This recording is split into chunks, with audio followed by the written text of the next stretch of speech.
બનાસકાંઠાના થરાદ હાઈવે પર આગથડા નજીક 23 મે વહેલી સવારે હત્યાની ઘટના બની હતી। વહેલી સવારે હુસેન ખાન બલોચ અને મિસરી ખાન બલોચ તેમના પિકઅપ ડાલામાં આગથડા નજીકથી પસાર થઈ રહ્યા હતા ત્યારે એક સ્કોર્પિયો ચાલકે પોતાની સ્કોર્પિયો જીપ ડાલા આગળ આડી કરી અને ડાલું રોકાવ્યું હતું। ત્યારબાદ હત્યાના મુખ્ય આરોપી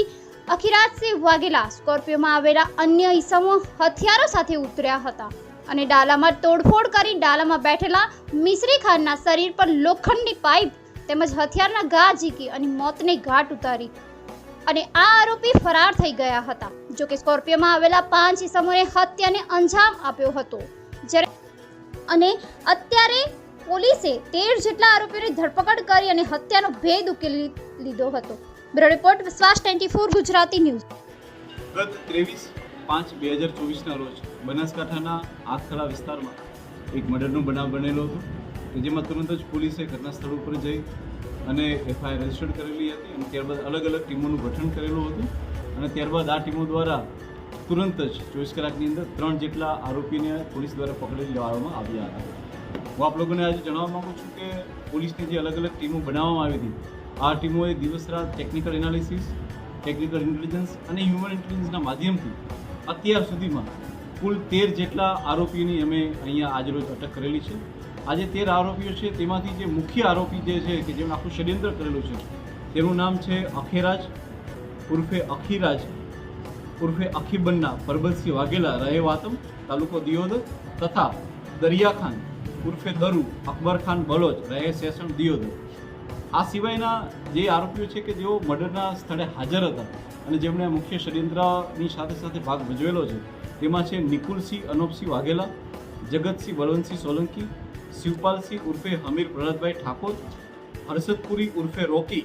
બાપજી નરેશપુરી ગોસ્વામી, ભાવેશભાઈ રાણાભાઈ વશરામભાઈ ઠાકોર, યશકુમાર જયંતિભાઈ રૂપાભાઈ દરજી, વિષ્ણુ મફાભાઈ રાવળ, મહિપાલસિંહ જબ્બરસિંહ વાઘેલા, નાગપાલસિંહ ગણપતસિંહ વાઘેલા, હિમાંશુ ઈશ્વરભાઈ રાવળ તથા નવાબ ખાન પાંદી ખાન બલોચ રહે સેસન તાલુકો દિયોદર। આ તમામ લોકોની જે છે એ પોલીસે અટકાયત કરી છે। પોલીસે આ સિવાય જેટલા બી આરોપીની અટકાયત કરી છે તે લોકોના સ્પેસિફિક રોલ શું હતા તે બાબતનું બી નામદાર કોર્ટની સમક્ષ અમે લોકો ત્યાં જે છે એક્યુરેટ કરી રહ્યા છીએ અને એ તમામના પોલીસ દ્વારા જે છે એવિડન્સ પણ ગોતી લેવામાં આવ્યા છે। આ સિવાય એ લોકોના જે ટેકનિકલ એનાલિસિસ કરીને આ લોકોએ તમામ લોકોએ બનાવવાળા સ્થળે હાજર હતા, કેટલા એકબીજાને કોલ કરેલા છે, આ તમામ પ્રકારનો અમારી સાયબર ટીમે જે છે એનાલિસિસ કરી અને નામદાર કોર્ટની સમક્ષ મૂકી રહ્યા છે। આ સિવાય અમારા જે ઇન્વેસ્ટિગેટિંગ ઓફિસર જે છે અને જે ટીમો હતી એ લોકોએ અત્યાર સુધી જે વસ્તુઓનો ઉપયોગ થયો હતો જેમ કે કેટલાક ધોકા અને કેટલાક હથિયારનો ઉપયોગ થયો એ હથિયારો બી રિકવર કરેલા છે। આ સિવાય આ ગાડીઓને રોકવા માટે એક પાટો કે જે લોખંડનો હતો અને તેની ઉપર જે છે એ ખીલાસળીનો ઉપયોગ કરીને પંચર પડી શકે એ પ્રકારનો લાંબો એક 4 ફૂટનો પટ્ટો બનાવવામાં આવ્યો હતો તે પણ પોલીસે રિકવર કરેલો છે। એક શિકારી ગાડી હતી કે જે ઓપન જીપ્સી પ્રકારની હતી તેને પણ પોલીસ દ્વારા રિકવર કરવામાં આવેલી છે। કુલ 4 બાઇક હતા આ બનાવની અંદર, એમાંથી 2 બાઇકને બી પોલીસ દ્વારા રિકવર કરી દેવામાં આવેલા છે। આ રીતે જોતા પોલીસે ટૂંક સમયની અંદર જ આમાં 13 જેટલા આરોપીઓ, મુખ્ય ષડયંત્રકર્તા, ઉપયોગમાં થયેલી ગાડીઓ, ઉપયોગમાં થયેલા હથિયારો સાથે પોલીસે આ બધી વસ્તુઓનું પણ રિકવરી કરેલી છે। અત્યારનું જે મોટિવ હતા તે અલગ અલગ હતા, જેમ કે એફઆઈઆરની અંદર બી ઉલ્લેખ છે કે જે મુખ્ય આરોપી જે છે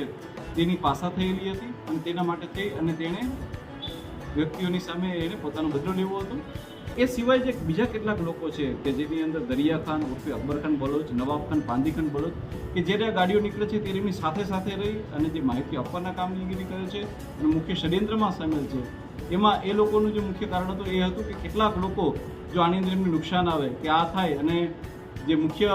આરોપી જે અખેરાજ દ્વારા એમનો હુમલો થાય તો જે ધંધાની હરીફાઈ હોય છે એ ધંધામાં એ લોકોને પોતે બચે અને એ લોકોનો ધંધો વધારે થઈ શકે। શું ધંધો હતો આ લોકોનો ધંધો જે છે પશુપાલનનો હોય છે, એ લોકો પશુઓને વેચતા હોય છે અને એ રીતે એમનો